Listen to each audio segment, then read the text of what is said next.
Halo semuanya, saya Utama Perlin Limbong dari SMA Bina Kasih Jambi akan menjelaskan tentang bahaya penularan dan pencegahan dari penyakit HIV dan AIDS. Jadi sekarang langsung aja ke videonya.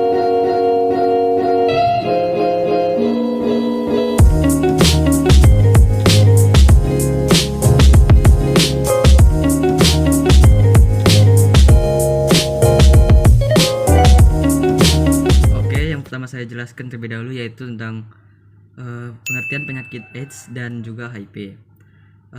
AIDS ini merupakan singkatan dari Acquired Immune Deficiency Syndrome. Ini adalah sebuah penyakit yang disebabkan oleh virus HIV ini. HIV itu adalah singkatan dari Human Immunodeficiency Virus. Penyakit AIDS ini bukan merupakan penyakit turunan atau penyakit yang diwarisi gitu. Penyakit ini justru menyerang sistem kekebalan tubuh yang ada dalam tubuh kita. Kemudian HIV ini yaitu virus atau jasad Renix yang menyerang kekebalan dalam tubuh kita. Virus ini berbentuk seperti bulu babi kalau kalian tahu, seperti gambar ini. Nah, seperti ini. Jadi sekarang langsung aja kita lanjut ke bahaya penyakit AIDS dan virus HIV. Oke, sekarang kita lanjut ke bahaya penyakit HIV dan AIDS. Yang pertama yaitu AIDS ini merupakan penyakit yang mudah menular dan sangat mematikan. Virus ini dapat menyebabkan kerusakan dalam sistem kekebalan tubuh kita, dan akibat kerusakan itu daya tahan tubuh kita itu bisa jadi lemah dan bahkan bisa menyebabkan kematian dan penyakit-penyakit berbahaya lainnya seperti kanker. Bahkan sampai saat ini belum ditemukan vaksin untuk pencegah virus ini. Bahkan obat untuk menyembuhkannya juga belum ditemukan. Maka dari itu kita harus sering-sering olahraga dan mengonsumsi makanan-makanan sehat agar kita tidak mudah terkena itu, dan kekebalan tubuh kita bisa jadi kuat. Kemudian yang kedua yaitu AIDS ini menyebabkan kematian. AIDS ini merupakan penyakit sangat mematikan yang sudah membuat banyak sekali orang di dunia ini yang meninggal gara-gara penyakit dari AIDS ini. Bahkan menurut perhitungan dari WHO tahun 1992, tidak kurang dari 3 orang di seluruh dunia terkena penyakit infeksi dari AIDS ini setiap menitnya. Dan yang mengerikannya itu lagi yaitu 70% 70% penderitanya itu yaitu kalangan muda seperti kita ini. Kemudian yang ketiga, serangan bagi anak-anak muda yang tidak bermoral. Penyakit ini merupakan penyakit paling sering yang diderita oleh anak-anak yang tidak bermoral, yang terkena pergaulan bebas. Ya, karena mereka itu hidupnya tidak teratur gitu, sehingga mereka kayak nggak peduli terhadap lingkungan dan sekitarnya. Padahal itu bisa berbahaya sekali bagi tubuh mereka.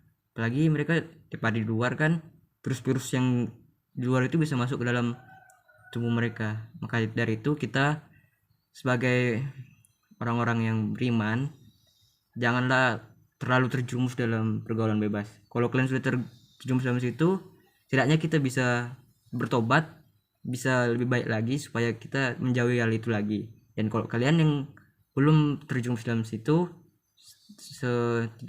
jangan mencoba untuk masuk dalam pergumulan tersebut karena sangat berbahaya, coy.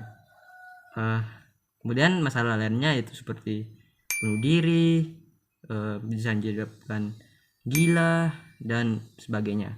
Makanya itu virus HIV dan penyakit AIDS ini sangat berbahaya. Kemudian kita lanjut lagi. Oke, sekarang kita lanjut ke penularan penyakit AIDS dan HIV. HIV ini akan bertahan lama dalam tubuh kita jika darah yang mengandung HIV ini telah mengering dalam tubuh kita. Virus HIV ini sebenarnya mudah mati dengan air panas, air sabun, dan juga bahan pencuci hama lainnya. Penyebaran HIV ini berbeda dengan penyebaran virus lainnya seperti virus influenza yang dari udara. Virus HIV ini tersebar melalui cairan-cairan dalam tubuh kita yang seperti air liur, kemudian keringat, kemudian cairan otak, air mata kita, dan juga air susu ibu atau ASI. Kemudian sekarang kita akan lanjut ke cara penularan penyakit HIV atau AIDS. Cara penularannya ada 3, yaitu yang pertama hubungan seksual dengan seseorang yang mengidap penyakit HIV. Nah, di sini nih yang sering tertular yaitu anak-anak remaja yang terkena pergaulan bebas gitu, karena mereka coba-coba gitu, sehingga tanpa mereka sadari mereka telah berhubungan seksual dengan seseorang yang mengidap penyakit HIV. Makanya kalian jangan pernah coba-coba hal tersebut, kecuali kalau kalian mau nikah baru dan boleh itu sama istri kalian ya, jangan sama yang lain. Kemudian kita lanjut ke yang kedua, yaitu alat.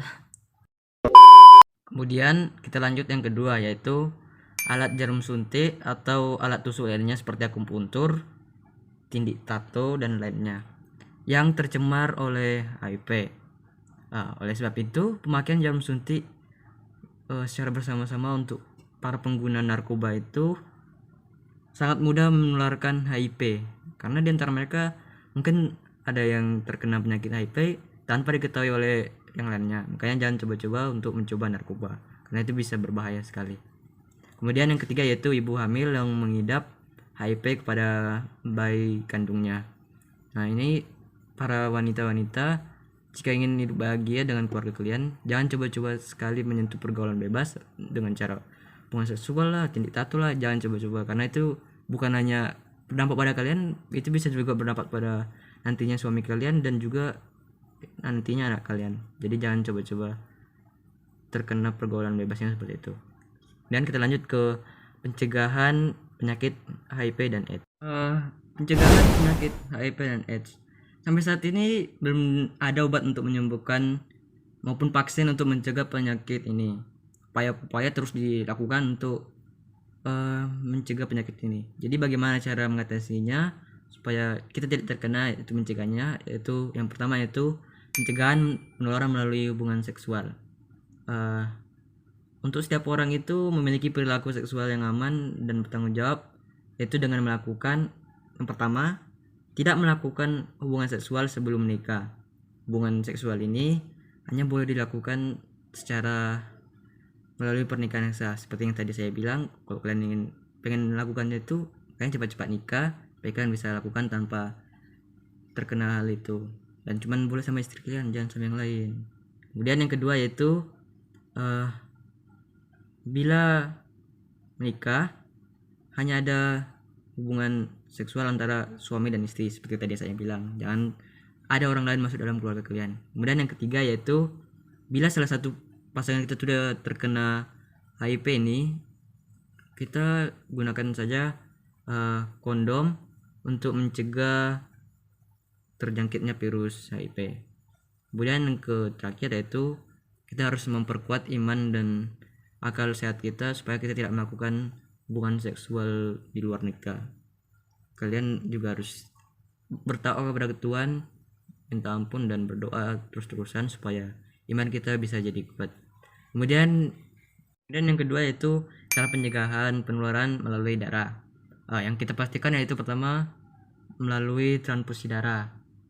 Kita harus mengetahui betul bahwa transfusi darah kita ini tidak ada tercemar oleh virus HIV. Kemudian yang kedua itu penggunaan produk darah dan plasma. Kita harus memastikan bahwa produk darah dan plasma itu tidak tercemar oleh HIV sehingga tubuh kita tidak terkenanya. Kemudian yang terakhir itu kita harus membersihkan alat-alat suntik atau alat-alat yang dapat merusak kulit supaya kita tidak terkena penyakit HIV. Kemudian yang ketiga, pencegahan penularan dari ibu dan anak.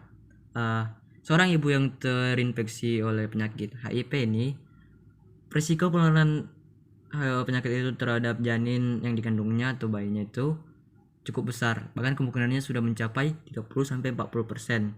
Resiko itu akan semakin besar bila si ibu ini telah terkena atau telah menunjukkan gejala-gejala AIDS. Oleh karena itu, sang ibu harus menimbangkan kembali untuk kehamilannya. Makanya kalian kalau pengen bahagia dan punya anak, jangan coba-coba hubungan seksual bebas.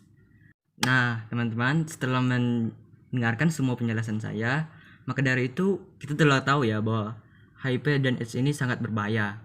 Makanya kita harus jauh-jauhkan itu pergaulan bebas itu, supaya kita bisa hidup tentram.